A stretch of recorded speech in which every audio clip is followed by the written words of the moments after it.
Слушайте ме внимателно. Един мъж трябва да си знае цената. Да е израснал духовно, за да разбере, че една жена е достатъчна в живота му. Пичове, с много жени ще живеете едно и единствено нещо. А с една жена ще живеете хиляди неща. Дори живота няма да ви стигне.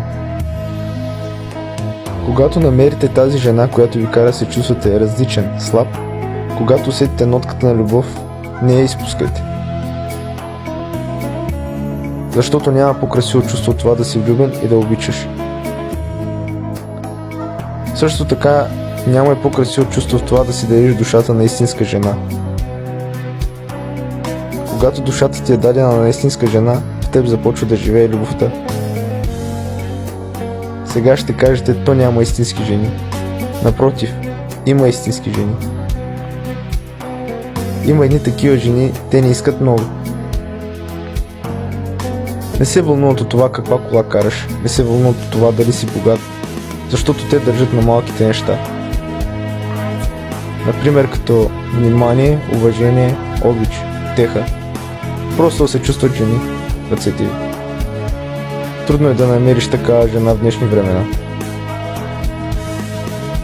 Не ги търсете по нощните клубове. Там няма да намерите жена с тежък характер, която да ухае на жена. Истинската жена е там в тях, която живее различен живот от останалите жени.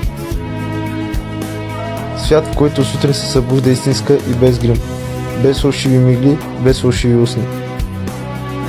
Ставайки сутрин си прави кафе и след това отива на работа. Знае цената на всяко нещо. Но най-вече знае собствената си цена. Такава жена няма цифри в цената си. По-скоро цената й се плаща с действие. Не се впечатлява от силни думи с нулеви действия. Такава жена е ток. Не може да си играеш с нея. А ако си играеш с нея, мъртъв си. В преносен смисъл, разбира се. Просто с живота ти е свършено. Няма да я забравиш, защото ти е докоснала душата. А повярвайте ми, че докосната душа трудно трие спомен. Защото истинската жена докосва без ръкавици и остават отпечатъци, които често нямат и почистване. Когато истински мъж и истинска жена се срещнат, химията е огромна. Те се разбират с поглед, интуицията е силна, а тръпката 100 пъти повече. А любовта им става шедьовър.